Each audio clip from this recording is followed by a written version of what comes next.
73 থেকে উনি ওয়াজই শুরু করেছেন। 74-এ প্রথমে সিলেট গেছেন, ওই সময় থেকেই ওনার সাথে পরিচয়। এরপরে 80-তে আমি সংযুক্ত আরব আমিরাতের আবুধাবিতে চলে যাই। সেখানে আমি সরকারি কাজ করতাম, সরকারি একটা মসজিদে ইমাম ছিলাম। এবং এরপরে সেখানে সাইদি সাহেব যতবার গিয়েছেন, আমাকে আল্লাহ তার খেদমত করার তৌফিক দিয়েছেন, সুযোগ করে দিয়েছেন। এবং উনি নিজেও আমাকে তার ছোটো ভাই হিসাবে, তার বন্ধু হিসাবে দেখতেন সব সময়। দেশে থাকলেও যোগাযোগ রাখতেন। কিন্তু একটা স্মৃতি আমার সব সময় মনে আসে, সেটা হচ্ছে খুব সম্ভবত 98 অথবা 99-এ সংযুক্ত আরব আমিরাতের দুবাইতে ইন্টারন্যাশনাল কেরাত প্রতিযোগিতা, কোরআন প্রতিযোগিতা হয় প্রত্যেক বছর। সেই প্রতিযোগিতায় তারা গোটা বিশ্বের সমস্ত মুসলিম দেশ থেকে ইসলামিক স্কলারদেরকে তারা দাওয়াত দিয়ে নিয়ে যায়। এই সময় ঘটনাক্রমে আমাদের এক ভাইয়ের সাথে তারা এক অফিসার বলল যে বাংলাদেশ থেকে কাকে আনা যায়। তখন উনি বললেন যে বাংলাদেশ থেকে মৌলানা দিলওয়ার হোসেন সাইদি সাহেবকে আনা যায়। তো সে তা বললো যে ঠিক আছে, তাহলে তাকে নিয়ে আসবো আমরা। তো এই প্রোগ্রামে মাত্র 3-4 দিন আগে এই কথাটা হচ্ছে। তখন উনি বললো যে এখন তো ভিসা বাইর হইতে এখানে 4-5 দিন লাগে। বললো ভিসা লাগবে না, তাকে তোমরা খবর দিয়ে দাও, আমি ইমিগ্রেশনে তার পাসপোর্ট নম্বর দিয়ে দিচ্ছি, আর কিছুই লাগবে না। শেষ পর্যন্ত এইভাবেই তাকে আনা হইল। ইন্টারন্যাশনাল ক্যারাত কম্পিটিশনে তাকে একজন গেস্ট হিসাবে, আন্তর্জাতিক পর্যায়ের একজন গেস্ট হিসাবে আনা হইল। এবং তাকে তো 5 স্টার হোটেলে ভিআইপি অফিসার মেহমানের মতো রাখা হলো। তো সেখানে আমরা আমাদের পক্ষ থেকে আমরা আবেদন করলাম যে তাকে নিয়ে আমরা একটা পাবলিক প্রোগ্রাম করব। তখন ওই শেখ যে আছিল অফিসার, সে বলল ঠিক আছে তোমরা মসজিদে করে ফেলো। তো আমরা বললাম যে মসজিদে মানুষের সংকুলান হবে না। তখন সেই অফিসার বলল যে সেখানে 3-4 হাজার মানুষের জায়গা হবে মসজিদে। আমরা বললাম মানুষ হয়তো আরও বেশি হবে, 10,000-এর নিচে হবে না।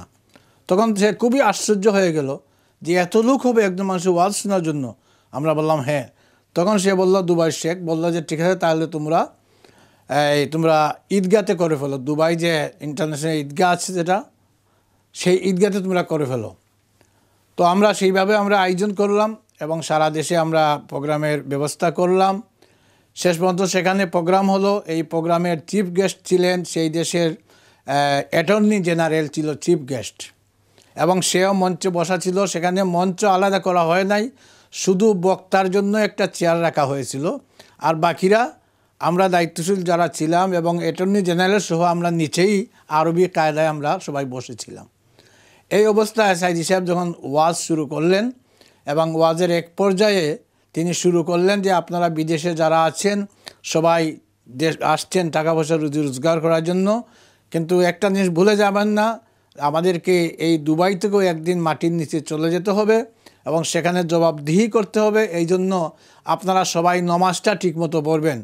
এই কথা বলে যখন সাইদি সাহেব যখন ওয়াদা করাচ্ছেন সবাইকে, 2 হাত তুলে সবাই ওয়াদা করেন নমাজ ছেড়ে দিবেন না, তখন সবাই যখন 2 হাত তুলে ওয়াদা করতেছে এবং তকবীর শুরু হয়েছে, তখন অ্যাটর্নি জেনারেল সে নিজে এবং তার সাথে আরও যারা ছিল এবং পুলিশ অফিসার সহ তারাও সবাই দাঁড়াইয়া 2 হাত উপরে উঠাইয়া ওয়াদা করলো। তো ওয়াদা করার পরে অ্যাটর্নি জেনারেল আমাদেরকে জিজ্ঞেস করতেছে যে কিসের ওয়াদা করানো হইলো। বললেন নমাজের। বললে তাকে তো ভালো হয়েছে, আমাদেরকে আরেকবার করাও, আমরা সবাই ওয়াদা করব। এবং তারা দেখে এত আশ্চর্য হয়েছে যে একজন বক্তা এত হাজার হাজার মানুষ কাঁদতেছে। পরের দিন তাদের সেখানের গালফ নিউজ যেটা আছে, সেখানের শ্রেষ্ঠ পত্রিকা, সেই পত্রিকায় নিউজ এসেছিল যে মোর দেন 50,000 মানুষ হয়েছিল সেখানে ঈদগাতে। মানে 50,000-এর উপরে মানুষ হয়েছিল। আরবের বা ইমারাতে এই ধরনের কোনো জনসভা ইতিহাসে নাই, আগেও ছিল না এবং মনে হয় এখনও হয় নাই। সুতরাং উনাকে তারা আরবিরা যেভাবে একটা সম্মান দিয়েছিল, এবং উনি তো কয়েকবার ভিআইপি হিসেবে তো সৌদি আরবের গভর্নমেন্টের দাওয়াতে উনি অনেকবার হজে গিয়েছেন, বিভিন্ন কনফারেন্সে গিয়েছেন আপনারা জানেন। এমনকি উনাকে আল্লাহর ঘরে ভিতরে ঢুকারও সুযোগ করে আল্লাহ দিয়েছিলেন। এই ধরনের একজন মানুষ যার কবুলিয়ত, যার গ্রহণযোগ্যতা বিশ্বের প্রত্যেকটা দেশে আছে, সেই মানুষটাকে কিছু কুলাঙ্গা, যারা নাকি বাংলাদেশের কিছু কুলাঙ্গা আছে, যারা দিনে ধর্মদ্রোহী বা যারা নাস্তিক হয়ে গেছে, যারা মুরতাদ হয়ে গেছে, এই ধরনের কিছু লোকদের দাবির উপরে এই ধরনের একজন মানুষকে শাস্তি দেওয়া অথবা বেইজ্জত করা, এটা আমাদের জাতির জন্য এটা দুর্ভাগ্যের কারণ হয়ে থাকতে পারে ইতিহাসে। আমরা দেখেছি আল্লাহ রসুলের সময় হজরতে খুবাইব রাদিয়াল্লাহু তাআলা আনহুকে তারা এই ধরনের শুধুমাত্র এই দ্বীনের কারণে, কোরআনের কারণেই হজরতে খুবাইব রাদিয়াল্লাহু তাআলা আনহুকে তারা এই তানঈম নামক যে জায়গা মসজিদে আয়েশার কাছে এখানে তারা তাকে ফাঁসি দিয়েছিল।